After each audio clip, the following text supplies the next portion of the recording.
everybody, and welcome to Leadership Legacy, Results by Design. And my name is Sherry Maloof. I'm the president of Strategic Soft Skills Institute.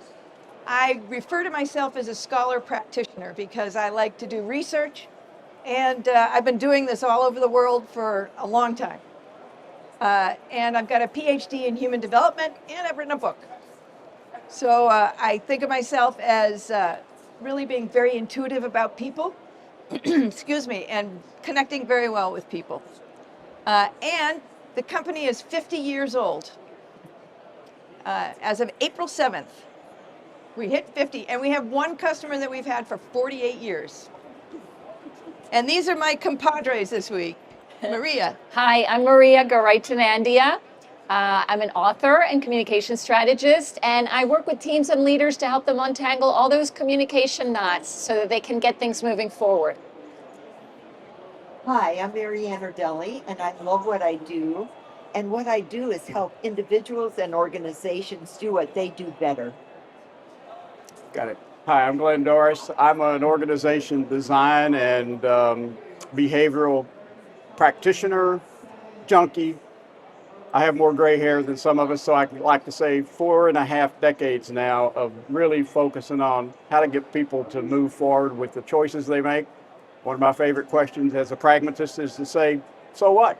So you're going to do that? What difference is it going to make, and how's it going to help you? And the answer to that is often really the proof in the pudding. That's what we like to do.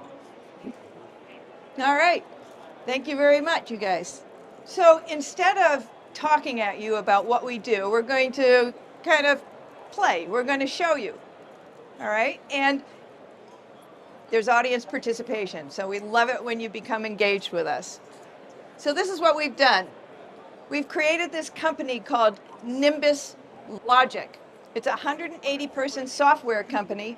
And come on in and sit down. Come on in. Love to have you. And their latest release is late. Okay, so churn is rising. So what does that mean? It means that the number of subscriptions being canceled is going up, and new subscriptions aren't coming in as quickly as they need. So that's not good. That's hurting the bottom line of the company. And a key client is not happy. So let's talk about the cast of characters that we're going to be working with here. So I'm the MC, and I'll be walking you through this. Glenn is the VP of Product. Maria is the VP of Sales and Customer Satisfaction. And Marianne is the influence queen. Yes, she is. Yes, she is. So you have a job, all right? Everybody on the left, your job. So they're going to be having a meeting, okay? And their job, your job is to watch them and say, when I look at, thinking about their tone of voice, their body language, the words that they use, how they influence each other, what do you see? So I'm just going to ask you for your observations, okay? People on the right, your job is to look at it from an organizational standpoint. What about the organization is getting in the way? What's blocking? What's causing problems? Okay, that's your job. But in addition, I need 2 volunteers. I need one person to volunteer to be the CEO, and one person to volunteer to be the Senior Vice President of Customer Satisfaction. And you volunteers, you get a Prezi, all right? And it's not hard. There's just one line that you have to read off the slide. You can do it dramatically if you want to, or you can just read it. It's up to you. All right, so who will be my CEO? All right. And who will be my SVP? Don't be shy. Back there. Oh, back there? Okay. All right. So what's going to happen is you're going to read the lines, or you're going to read the CEO line, you're going to read the SVP line, and then we're going to drop into their meeting, okay? We had 3 major complaints this quarter.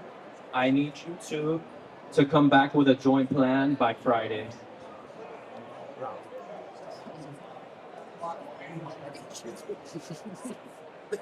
Our biggest client says we miss again.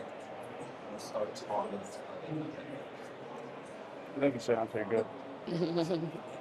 That doesn't sound too good. Glenn, you heard what Philip said, right? I did. You I know, did. but here's the thing. I can't keep apologizing for features that keep slipping.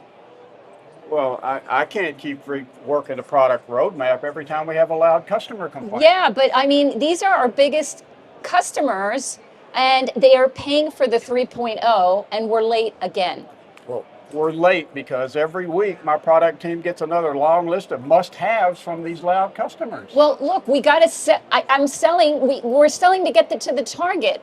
What do you want me to do? I just don't think we can keep reworking this roadmap. If we hack the roadmap every time you get another need, we're not going to have a product that's worth selling, Maria. Yeah, but I mean, if we don't hit the target, that roadmap will be irrelevant anyway. Okay, freeze. All right. How many of you identify with Glenn, and what do you think he's thinking right now? What's Glenn thinking? Whoops, sorry. I was about to sit in your lap. Glenn is thinking things can't get better if we keep changing the format. Especially if we change the format every time somebody complains. Yeah. Who else? What's Glenn thinking? He's thinking that he had to act kind of defensive to and also reactive to the way that she was speaking to him. So like, that's the first thing that I saw from his comments. So Okay. this was like an emotional kind of defensive driven comment. So he's thinking, I got to defend myself. Yes. Okay. And what about?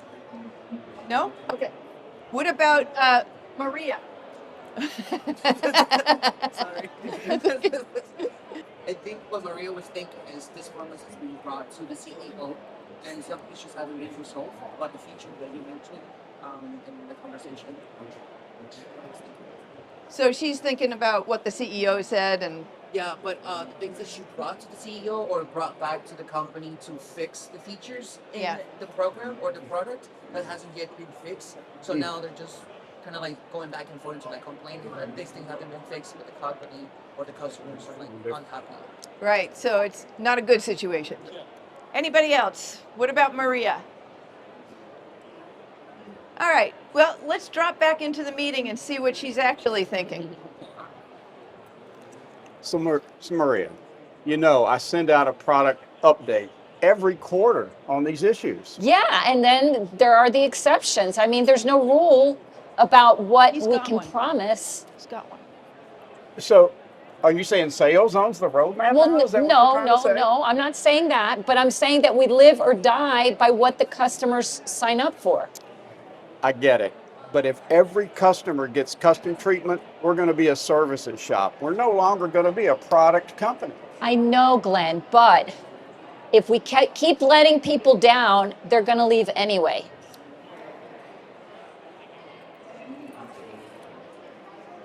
Okay, let's freeze that again. So now let's go to our spotters. So influence spotters. I mean, you referred a little bit to it when you were talking about The way that he reacted. the way that he reacted, but when you think about like their words, their tone of voice, their body language, what stood out for you? I would say like for him it was very demoting for probably the hard work that he had done. So it was demotive. Like he was not feeling motivated by how she was speaking to him. Okay. All right. Anybody else? It seemed to be kind of expressing there's no other choice. She was doing sort of her body language was very much like there's no other choice and we have no other options, sort of presenting as our backs are against the wall. We have to do this. So you could really feel the frustration. For her. Okay. Now, from an organizational standpoint, what did you observe? There's obviously no clear direction from the CEO. So, priorities haven't been set, right? Okay. Any other thoughts about the organization? Okay. So, one of the things that we would call this an unproductive conversation, right? Everybody agree? Pretty obvious, right? So, what we advise people to do when you have an unproductive conversation is to disengage. And the energy that you use is to move away. Okay? And disengaging, there's lots of different ways to get disengaged, but they've decided to take a break and step back and think about it. So now they're going to go back and talk again. So, do you think Maria should start by apologizing? Let's start. No? I think so. You think so, but you don't think so? You think it would help if she apologized? Yes. Okay. And what about asking questions? Yeah, you think she should ask questions? He needs to listen to them. She needs to listen to him. Okay. And then what about ideas for moving forward? So she should do some of these things, right? Collaborate. Yeah. All right. Let's see what happens. Okay, Glenn, I know we've both been hit on both sides with Oh, this. yeah. Oh, yeah. I get it. So, how about we just take a step back and take like a macro look at this and see what's actually going on? We've both been getting hammered. I think it would help a lot if we could really focus on what the real fundamental problem is. Okay, for me, the fundamental problem is the issue of churn and trust. Because our customers, they just don't believe the timeline. Yeah, I mean, I get it. I see the churn numbers. None of us want that to be true. For me, our shop just cannot work effectively when the priorities change all the time. And that's what's been happening. I think maybe the real problem is we just don't have a good way to decide how these priorities are supposed to be set when those customers of requests come in.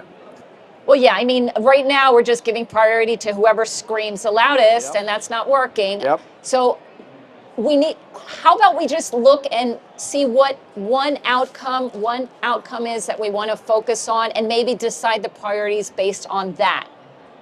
I think that would be a step in the right direction.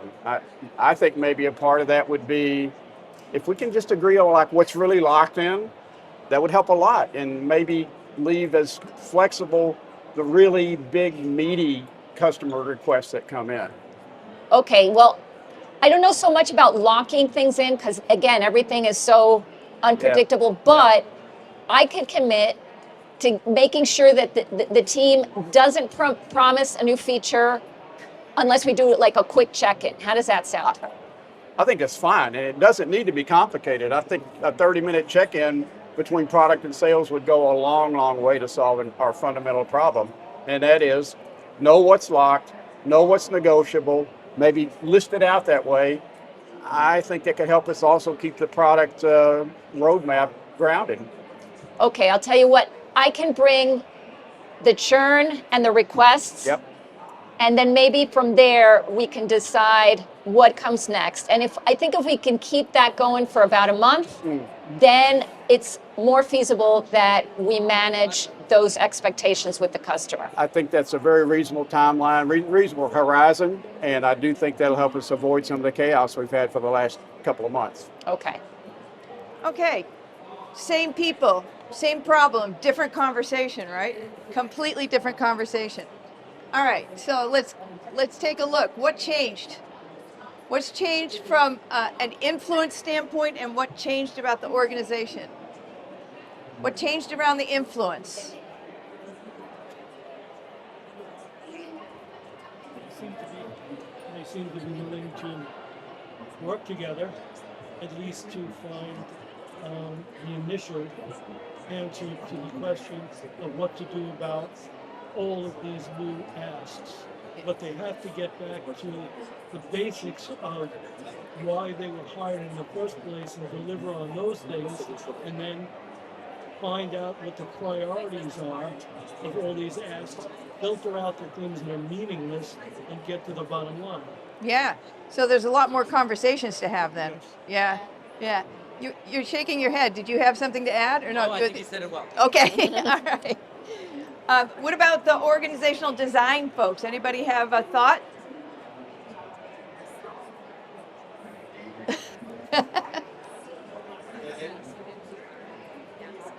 The ever-changing protocol is an obvious problem. Protocol that changes day by day, customers kind of Right. So that problem hasn't been solved, right? But they've come up with a way to deal with the immediate problem. So one of the things that's clear is there isn't a clear setting of priorities at the top, right? And so you've got a problem with organizational design and you've got a problem with influence. It's both things together. You ever notice that in organizations before? Right? I mean, most people have experienced that there's awkward things about maybe how the organization is structured, or people aren't able to connect with each other. They're not able to influence each other in a productive manner, especially when things are going wrong. People get frustrated, they get angry, and everybody deals with that in different ways. So we had you all fill out a questionnaire, right? So pull out your results unless you remember them. All right, so how many people got persuading?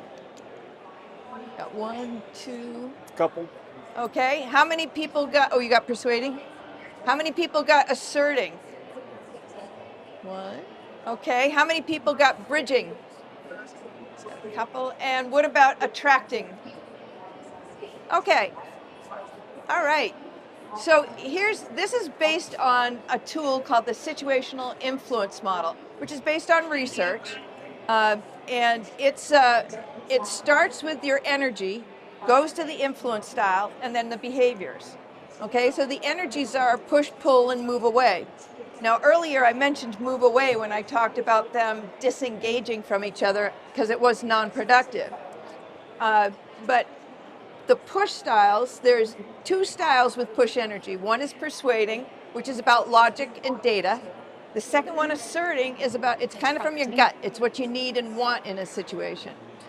The pull styles, bridging, is about disclosing, That's the one. making yourself vulnerable, asking open-ended questions, and listening. All right?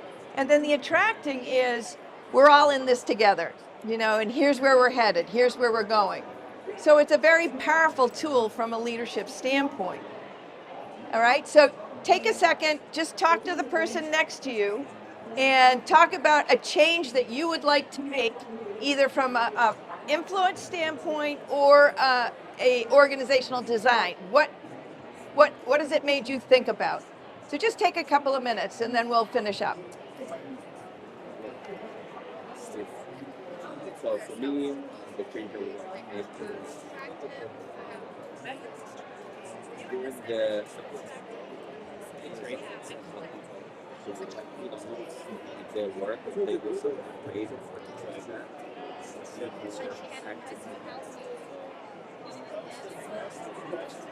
Yeah.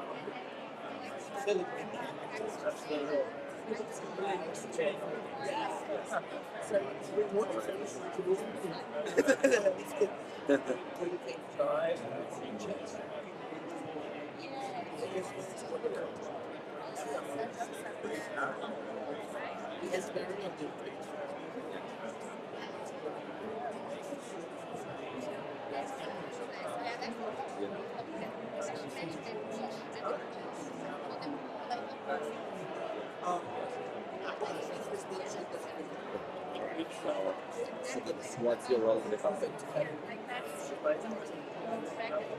So you go to the place.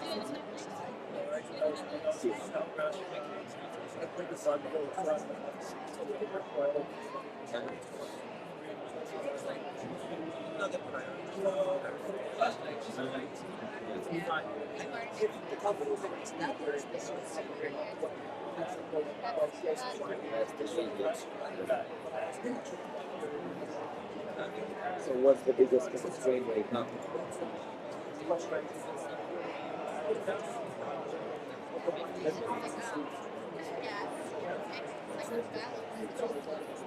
Okay, let me, last thing is the pitch.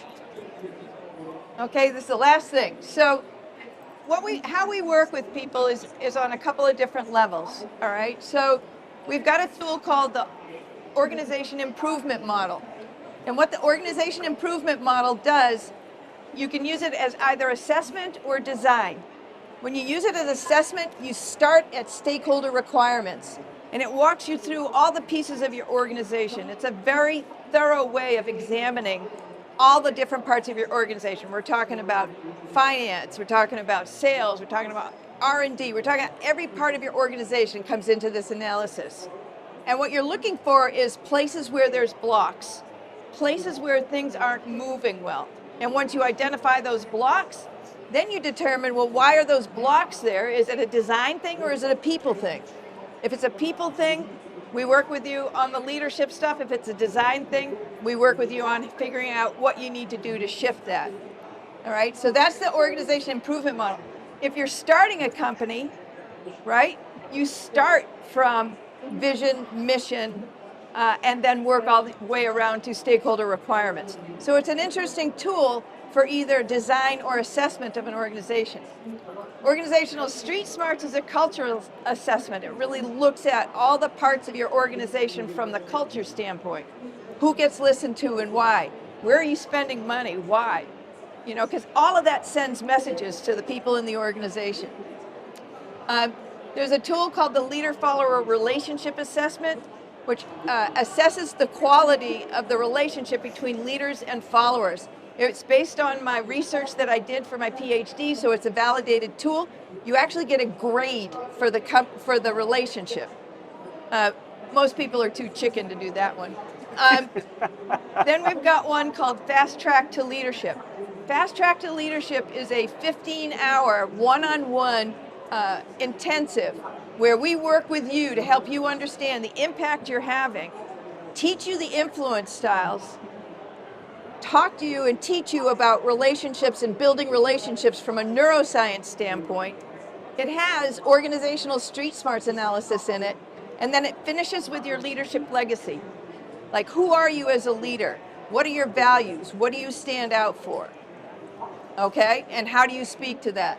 And then there's a range of programs that are available that are, we've got them available as virtual programs. We can do them face-to-face. We do blended. We do custom design. So if you have a particular group that you want to practice on real situations, we call it, you know, on-the-job training, honestly, because, you know, when we disconnect soft skills training from the reality of what you're dealing with, a lot of times people struggle to figure out how to apply it back. So we want to be a part of your problems. And we also like to work ourselves out of a job, just so you know. That's an important part of it. So we can teach you how to do it yourselves. We certify people. You know, that's the whole process. So now, for the good part, or the even better part, okay? If you go to, on this card, there's a link to our webpage, and as a thank you for being here, we are giving you some pretty significant discounts on stuff if you book within the next 2 weeks. But when you go to that, I'm going to show you an example of it in a second. At the top, you can create appointments with any of the four of us. There's Calendly links there. Then it goes through the products, and at the very bottom is my book. It's called Science in the Leader-Follower Relationship. If you order the book, I'll send you a signed hard copy of the book. Okay? And then, so this is what you'll see. So you can come in here, just click, and you can make an appointment. But again, just go to this link, and you've got all of this. And this is an example of, for example, Fast Track to Leadership. The normal price is $15,000. But if you go to the link, you'll notice it's been slashed to $12,500. If you do a deposit in the next 2 weeks of $2,500, we'll match that deposit. So you'll, in essence, get a 30% discount on that. But then there's all the other programs. So for example, if you want to just try it out, we've got a program called Influence Effectiveness. That's a virtual program over 3 days, and with the discounts and deposits and price matches, I think it's about $800 or $700, something like that.